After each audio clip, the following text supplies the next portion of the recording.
Question number 3।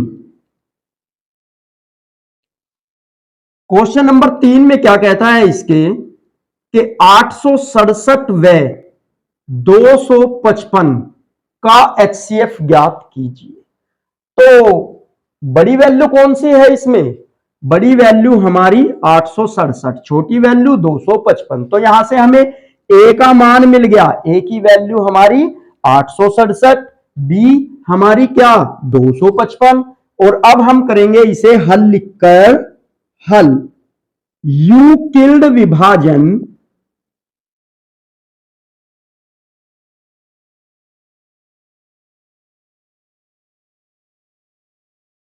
Algorithm से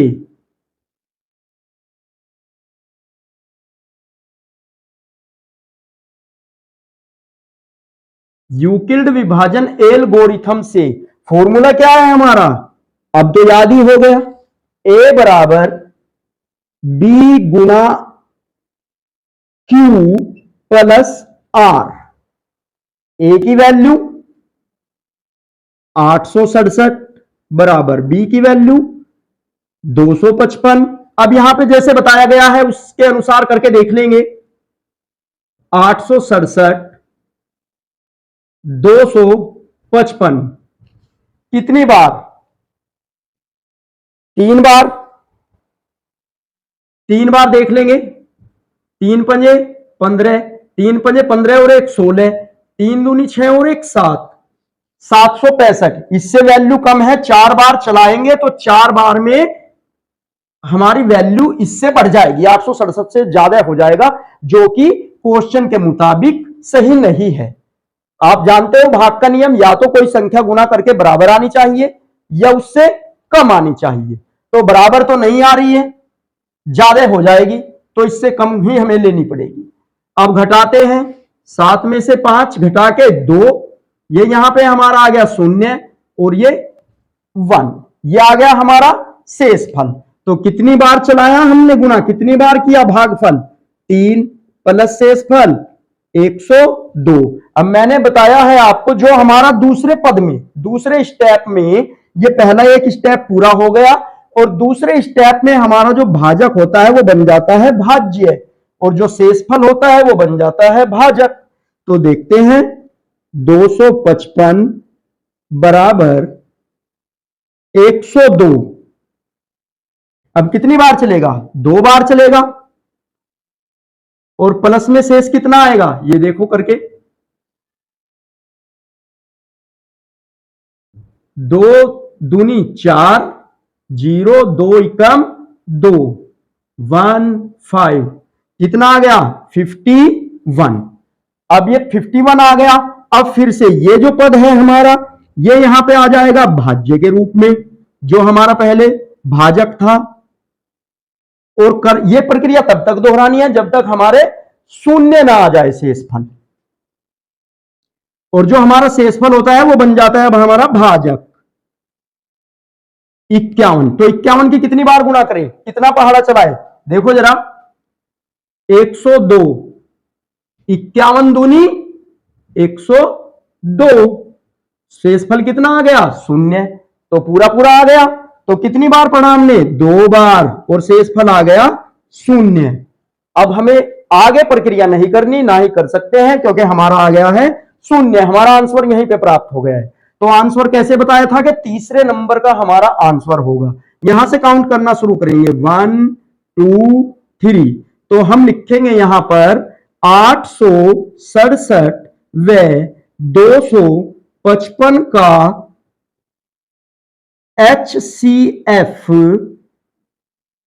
51 है, ये हमारा आंसर हो जाएगा। अब ये बात समझ में आ गई होगी। तीनों क्वेश्चन करा दिए हैं और आप भी इनको करके देखना। अब मैं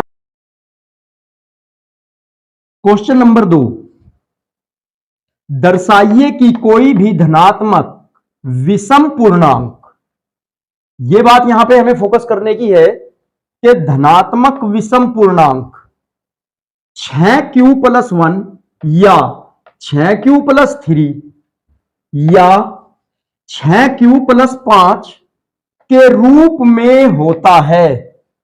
जहां Q कोई पूर्णांक है। ये जो Q दिया गया है हमें वो कोई पूर्णांक है। तो चलिए देखते हैं हल।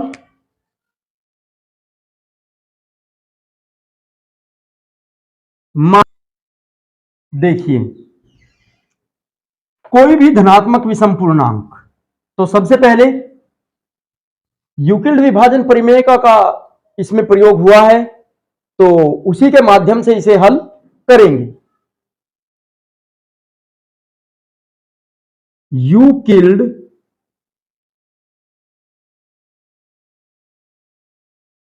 विभाजन एल्गोरिथम से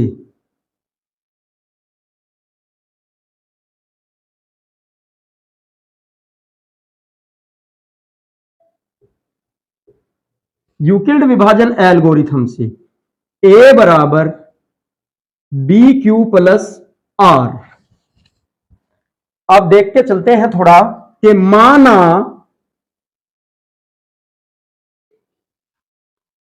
भाज्य बराबर, माना भाज्य बराबर हमारा a, और जो भाजक दिया है भाजक b बराबर 6 दिया गया है, और q एक पूर्णांक है जहां q धनात्मक पूर्णांक है, q पूर्णांक है, और r बराबर 0, 1, 2, 3, 4 व 5 रखने पर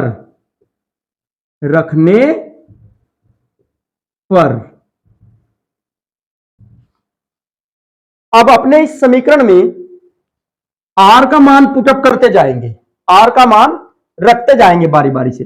तो सबसे पहले r बराबर यूक्लिड विभाजन परिमेय में यूक्लिड विभाजन एल्गोरिथम में r बराबर 0 रखने पर, r बराबर 0 रखने पर, तो a बराबर 6q प्लस 0। तो यहां से क्या प्राप्त हुआ, a बराबर 6q। उसके बाद पुनः r बराबर 1 रखने पर, पुनः r बराबर 1 रखने पर a बराबर 6q प्लस 1, फिर से पुनः r बराबर 2 रखने पर, r बराबर 2 रखने पर a बराबर 6q प्लस 2। समीकरण डाल देंगे, नंबर 1 2 3। अब फिर से पुनः r बराबर 3 रखने पर a बराबर 6q प्लस 3, समीकरण नंबर 4। अब यहां पर देख लेंगे r बराबर 4 रखने पर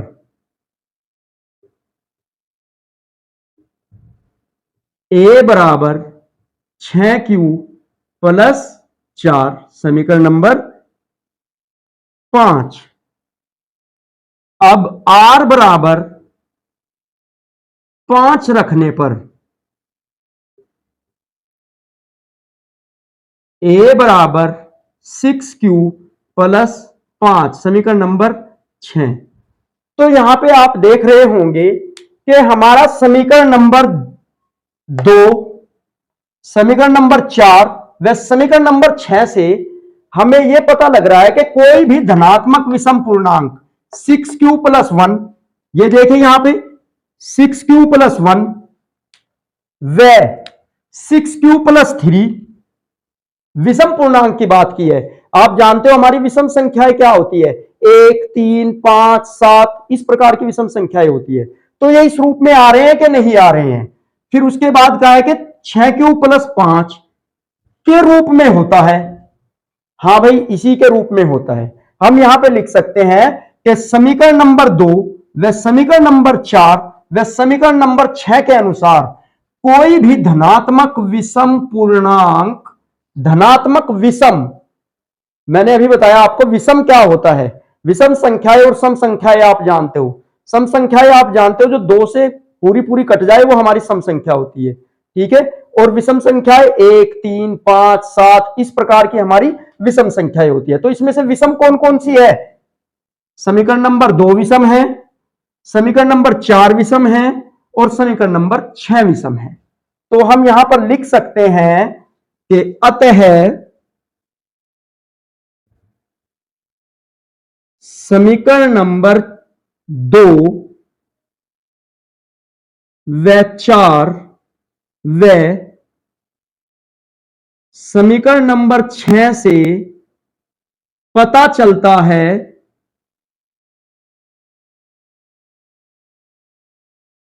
कि कोई भी धनात्मक विषम पूर्णांक की कोई भी धनात्मक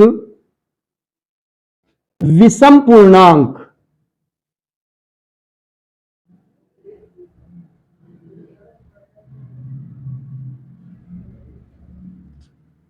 छह क्यू प्लस 1, 6q + 3 व 6q + 5 के रूप में ही होता है, के